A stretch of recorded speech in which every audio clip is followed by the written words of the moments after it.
Ladies and gentlemen, when we were growing up, before there were the Avengers movies, the Spider-Mans, the Black Panthers, if I may, something that we had to do as young African American men, we had to identify individuals that represented us in the media. And I know a lot of young folk watch our show and probably don't even realize and or can connect to the fact that all of our heroes, I remember growing up, I had my little Evil Knievel stunt bike. I had, my Spider-Mans too and Superman, all of those things. But it was very few individuals that represented or looked like us. And when we finally saw them, they were always usually background figures. And so we had to attach ourselves to anything and anybody. And this one gentleman right here, his name is Sidney Poitier. He was one of the first Black superheroes to all of us. As we saw this man lead films, which was rare during the time that he started. He's going to rest in power now next to John Thompson and all the other individuals who, like him, were amazing contributors to, outside of our own fathers, somebody that we can look up to. Sidney Poitier died at the age of 94 today. And we want to just give a little bit of the time or a little talk about it. We think he deserves it. I'll start by saying I just remember this guy who just represented somebody different from the status quo, as far as he seemed to fit in where most other actors, those that do not look like him, fit in. And it didn't matter what kind of genre that he played. One of my favorite, of course, was him and sidekick next to Bill Cosby in Uptown Saturday Night and Let's Do It Again. Those were like epic movies. They were funny, they were interesting, and they represented what I thought that, let's say, my dad might have done when he got with these guys' fathers and they went to go hang out. What were they doing? This is what they were doing.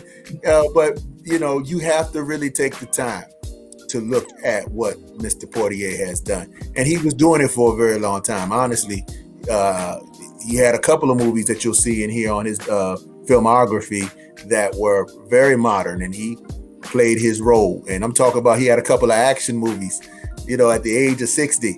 So, this guy was amazing. Gentlemen, what do you want to say about Mr. Poitier? Well, he definitely was an icon. He definitely was, I want to say, the first Black man to win the Academy Award. He was. This gentleman was actually from Caribbean descent in Miami, Florida. And he had a real hard accent, and he was the first one. When he first came to acting, he had to adjust his speech to fit into our community. They called me Mr. Tibbs when he smacked that young man in the face. Back in the 50s and early 60s, you didn't see people of African descent like that. Be that righteous, that powerful. That intellect that he projected, you know what I'm saying? I think all the leading actors had to take something from Sidney Poitier. That's right. He played everything from Shakespeare to comedies. So he was just a well-rounded actor, man. That we all idolized and all had respect, and he demanded respect when he walked in the room or he was on camera. You had to honor this man with respect. So you definitely have to, say that this gentleman was just an icon in the community, especially in the African American community, or icon in this country. That's right. Yeah, he had respect with every actor almost. Nobody ever spoke ill of Sidney Poitier, especially if you're African American. These guys all looked up to him. It's about paying homage to the people who come before you. And we saw Chadwick Boseman before he died saying that there will be no Black Panther without what's your boy name? What's his name? Dude who played in I forget his name now.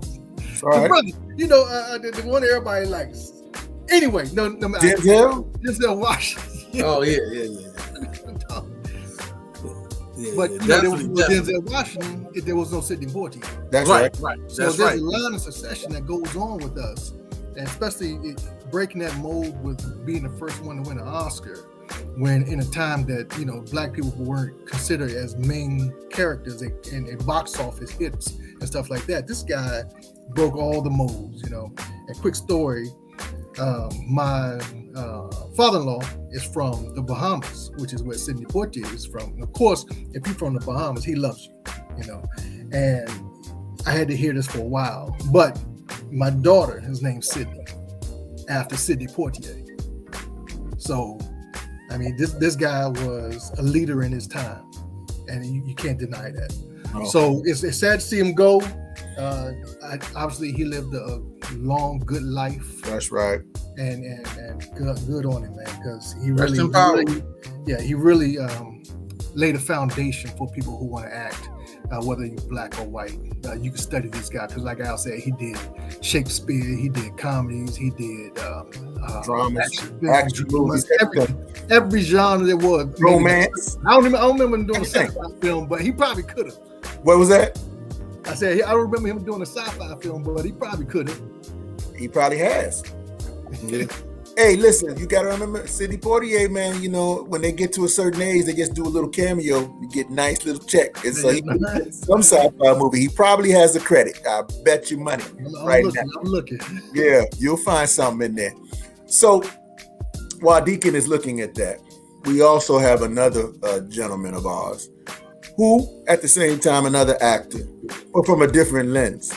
As we got older and as we moved on in our lives, usually around college, we've done some things and hung out and had opportunities to watch those movies that our parents might not have wanted us to watch. They wanted to stop They watched it. any Sidney Poitier movie. And But they saw when it this came particular guy, they might have had some pause. They didn't let us watch this movie. But when we discovered it, it was amazing. I.e. Max Julien is another individual. And I'm smiling because I think Max Julien will want us to smile. This guy right here, he only had very limited movie acting credits. But when he did this movie, he broke the mold. He's also a product of the DMV. So I want you guys to understand that. Product of the DMV, he did the movie called The Mac. If you haven't watched it, parental discretion is advised. So, excuse me, but there was a time, and I need to explain this, that, and it goes very deep, but we won't take long on it. Black exploitation has its own history. To some, it is looked at as an empowering thing. To others, it could be looked at as just fostering stereotypes. All depends on who put the money behind said movies. But what it did for a lot of us young guys was to say, hey, you know what? We can do things differently, that, or be who we are, celebrate even sometimes our lowest characters in our diaspora. And also, that's where you really get to, or a lot of those black exploitation movies, which is what we like to call ourselves, aka Three the Hard Way, individuals who became those superheroes of ours. Our superheroes didn't wear capes. Our superheroes wore stacks, and afros. And they, were battling against, this is nothing new, police suppression, political, systematic oppression. You see what I'm saying? So we always had that, and these guys in their movies would battle that in the way that they could. And so Max Julien was a fine actor in his own right.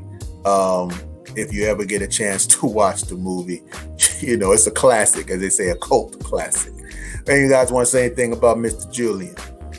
Just that the movies were just fun. You know, for that age range, where we are, Max Julian's movies were fun.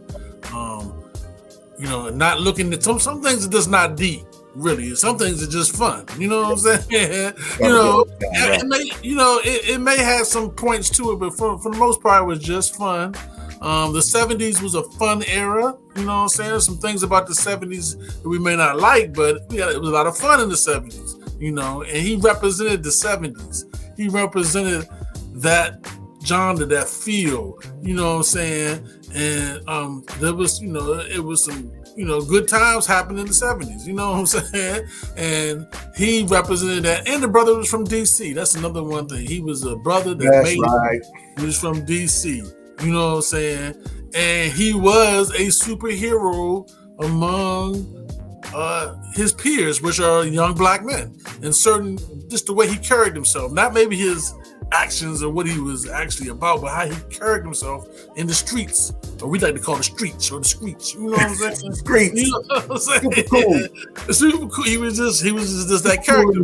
Them streets, man. Streets, baby. So I just want to say rest in power. You know what I'm saying? That's right. I enjoyed his movies, and they were fun, and they make me think of, like Tracy was talking about, our college lives and, you know, our early youth, and just sitting back and enjoying that time, and enjoying seeing something a little different than what our parents may introduce us to during our youth. It's all his fault. Wow. You know, these guys actually came around the same time. Sidney Poitier started out when you had black exploitation films. So, and even though people might look down on black exploitation films, they were an avenue for people to make movies. We're talking black directors in all kinds of positions. So this was a necessary time, and we had people who came up in that era that were making the money, you know, and having a life to live. So Max Julien, Sidney Poitier, man, I say, man, like you say, rest in power to both of them. The Mac, I've seen pretty much every black exploitation film there is, because that's my thing. But the Mac was his most famous, and you know, you can quote the Mac in several different ways. People do. You got 35,000. Huh? It's a 35,000. 35,007. 35,000 plus one. I get 86, right? Yeah. So I mean, yeah. You know, that if you're not into black exploitation films, that's one thing. But if you are, man, go back and rewatch these movies, because, like Big Al said, it's a lot of fun. Don't take it too seriously. Everything is all right. We're all right. So, and you'll find and discover a lot of your first scenes of a lot of those individuals are your stars today, like Samuel Jackson, like your girl Pam Grier. She's still doing her thing, and you'll find a couple of directors that have taken that whole genre and made it their own, i.e. Tarantino, i.e. The last movie, the cowboy movie that we had with the thing. So, you know, gentlemen, rest in power to Max Julien, Sidney Poitier. Thank you all once again for watching the DMV Sports 3, the OGs of the DMV, and giving us your time. We are out of here.